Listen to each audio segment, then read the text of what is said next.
Okay guys, exercise number 1, we're gonna focus on the frontal plane motion, strength and power. Gluteus medius, very useful in trail running, very important in terms of injury prevention, injury resistance and your agility. Okay, so the exercise is called a skater. Easy version, it's a very small hop from right to left. You want to sit on to your hip, boom, boom. Okay, from the side, I start with my hands touching my knees. I go here, here, here. Okay, I can increase the range of motion as I get stronger, have a bigger jump, wider jump, wider jump. Okay, nice and soft. I always want to bend and cushion my fall. I can obviously add resistance with the dumbbell or something heavy. For simplicity, let's give yourself, you can take literally a Migros bag, put a few bottles or a bottle of water or two in it and just give yourself, see this way I'm loading my lower and upper back a little bit extra, my core has to work a bit more. Obviously my legs have a few kilograms extra to carry. If that's what I need, that's a way to make it harder, okay?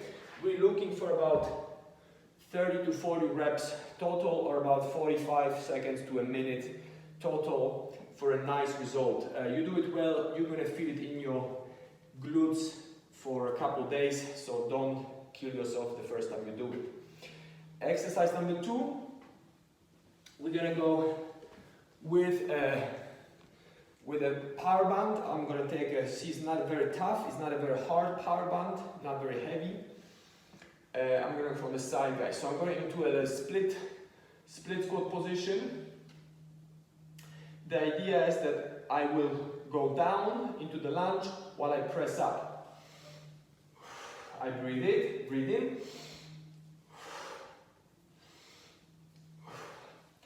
You might ask yourself, why do I go down when I press up? I could press up. And with the dumbbell that would make sense, with the TheraBand or with the power band, it is more useful to go down. You see, the problem with any stretching bands is that the more you stretch it, the more resistance you get. That's not very natural for the muscles and the joints.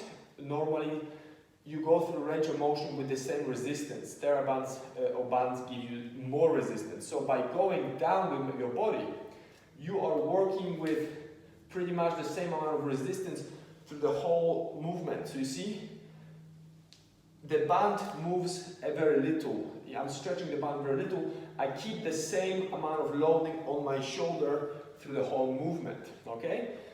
You would want to do about 12 to 15 repetitions on one side, then you go to the other side. Breathe in, breathe out. Okay? Very good way to connect your shoulder to your legs, again through the core. Very nice exercise. Always start on the weaker side. Weaker side allow you to balance the weak and the stronger side, so you are stronger as a whole.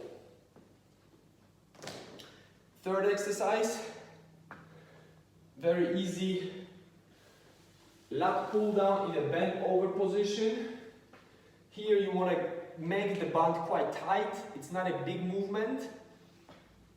You're gonna go down to a bent over position. You see, I'm gonna come a little closer so you can see me in the screen. Maybe I go this way a little bit. So here we're gonna go. Breathe in, elbows down, breathe out. Breathe in, elbows down, breathe out. Elbows down, chest up, breathe out. Okay? Here you want to attach the band around chest to head level. Go down, keep your spine straight. Remember, you are going with, when the elbows are coming down, your chest is gently coming up. Gently, don't exaggerate it. If you're feeling this kind of movement, that means your stabilizers are dead. There's no point going further. You want to have this feeling, hop. Okay? Very important exercise for your swimming power strength. Enjoy it. About 15 to 20 reps. Make the band tight, give yourself proper resistance so you feel like you're working quite hard. Okay? 3 exercises. I would give it a minute to a minute and a half rest after you completed the 3. If you're going for strength power benefit, do it 3-4 times around before moving on to the next phase. If you're doing all 6 exercises together, watch the second half and then bulk them up together for 3 to 4 rounds without any rest. This will give you a nice intense cardio session. See you in a moment with round 2. Okay guys, round 2, now we focus on hip stability and therefore leg stability and core stability and strength. So first exercise, we're gonna go into deceleration, which is another place where people get injured very often. When they have to jump off things, they land, the ankle goes, the knee goes, you have a problem. Easy option for a jump, we're gonna go and just go step forward, land on one leg, make sure the toes and the knee move in the same direction. Your hips stay square. We don't want any of this business, okay, or any of this business. This is where the problem is. So, easy option, you just stepping forward, bah, catch yourself on one leg. You see the other leg is back, bah. A slightly strong, a harder option, you're gonna jump onto it. Hop. Jump onto it. This is an exercise, it is useful to do it in front of the mirror so you can see your body's alignment. You can see whether you are braking, okay? And a proper depth jump, you see right now all you need is a thickish book. I have a big of a step, so it's more challenging. Again, you see I'm going single leg, depth jump. Nice and stable. Again, you're looking at the line of the hips and you're looking at the line of the knee and the toes. Okay? I would do 10 to 12 repetitions per leg. Make sure that you do it well. There's no point doing it when you are braking. So if you're going into the depth jump and you cannot control it, that's too hard. Go with a lower step or go on the floor. Make sure you can control the position, otherwise you're not helping yourself at all. Exercise number 2, guys. We're going into the core.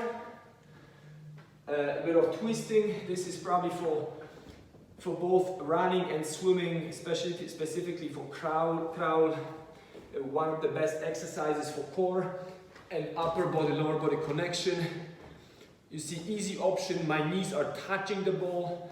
I'm wide open. You see, I'm stopping here so you can see that my legs are wide apart. I'm squeezing the ball and I rotate. My tail, my hips move. My upper body is still. Boom, boom, boom. I can obviously push the ball further away and then just grab it with my feet only. This will be harder. Bah, bah, bah. Here I want to go fairly quick if I can. I make sure that my body is quite high up. My chest, my hips are quite up, my belly is very active. Boom. Okay? I will do another angle so you can see how this looks like from another position. See?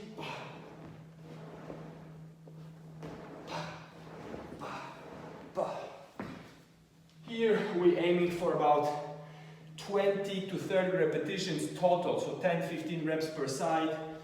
This should be quite strong movement. Again, no saggy bum. If you cannot control your body position, you stop.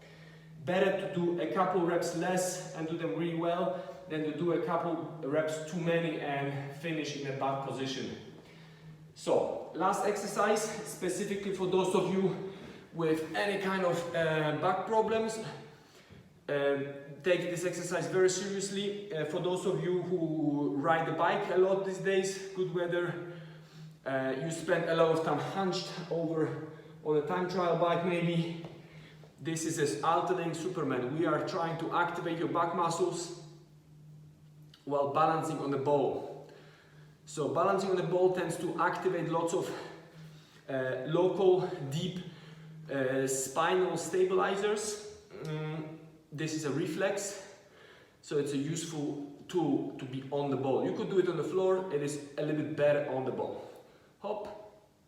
Notice that I'm going alternating right arm, left leg. I create a connection between my right shoulder and the left hip, and alternate left arm, right leg. Hold it for between 5 to 10 seconds. If you do it as a just supplementary exercise, 5 seconds, 15 reps with 5 seconds will do. If you want to do it therapeutically, you have some back problems, this is an exercise you want to build up to maybe 20 reps of 10 seconds per repetition. Every repetition starts with my belly button, hop, going in. I'm trying to hollow my belly, so my belly fits around the ball, and then I balance. Oh, sorry, I got it wrong. Boom. And boom. Okay, guys. This is this kind of movement again. Belly in, bah. Belly in, bah. So guys, again, you would take about a minute break between repeating this round. Again, if you want to focus on quality, you have some problems, maybe with the back, with the core, give it more attention.